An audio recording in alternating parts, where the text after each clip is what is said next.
আইভীর বাড়িতে ভিড়, আশপাশে পুলিশের সিসিটিভি ক্যামেরা আছে নজরদারিতে। প্রায় 13 মাস কারাভোগের পর মুক্তি পেয়েছেন নারায়ণগঞ্জ সিটি কর্পোরেশনের সাবেক মেয়র ডাক্তার সেলিনা হায়াৎ আইভী।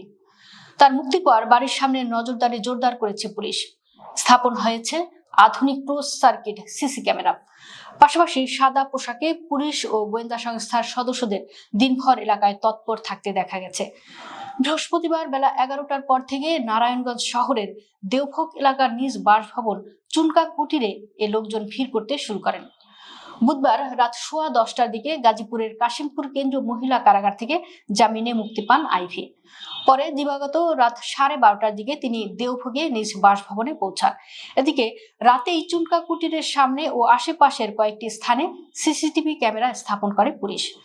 আইভীর পরিবারের সদস্যরা জানান, প্রশাসনিক চাপ ও নিরাপত্তার কারণে বাড়িতে আসা লোকজনের সংখ্যা সীমিত রাখার চেষ্টা করা হয়েছে। এরপরও বিভিন্ন এলাকা থেকে নেতা কর্মী ও শুভাকাঙ্ক্ষীরা আইভীর খোঁজ খবর নিতে আসছেন। আইভীকে দেখতে আসা হান্নান মিয়া বলেন, জন্মের পর থেকেই আওয়ামী লীগের রাজনীতি করি। আইভী মানুষের জন্য কাজ করেছেন, সেই ভালোবাসা থেকেই তাকে দেখতে এসেছি। এ সময় আইভীর স্বজন ও ঘনিষ্ঠজনদের মধ্যে তার ভগ্নিপতি আব্দুল কাদির এবং সাবেক কাউন্সিলর মনিরুজ্জামান মনির উপস্থিত ছিলেন। সরজমিনে দেখা যায়, আইভীর বাসভবনের সামনে ও আশেপাশের কয়েকটি স্থানে পুলিশ সিসিটিভি ক্যামেরা স্থাপন করেছে। নিরাপত্তা ও পরিস্থিতি পর্যবেক্ষণের অংশ হিসেবে এসব ক্যামেরা বসানো হয়েছে বলে সংশ্লিষ্ট ব্যক্তিরা জানিয়েছেন।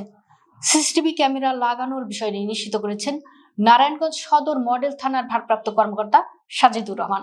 বলেন, এটি আমাদের নিজস্ব বিষয়। কেন লাগানো হয়েছে তা জানতে চাইলে তিনি বলেন, নিরাপত্তা সহ সার্বিক কারণে লাগানো হয়েছে। নজরদারির বিষয়টিও স্বীকার করেন তিনি। সেলিনা হায়াৎ আইভী নারায়ণগঞ্জ জেলা আওয়ামী লীগের সাবেক জ্যেষ্ঠ সহ সভাপতি।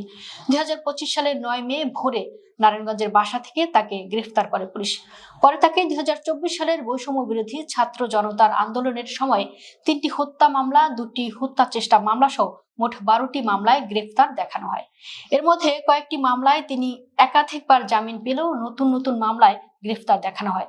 সর্বশেষ গত 30 এপ্রিল সিদ্ধিরগঞ্জ থানার 2 হত্যা মামলায় হাইকোর্ট থেকে অন্তর্বর্তীকালীন জামিন পান সেলিনা হায়াৎ আইভী।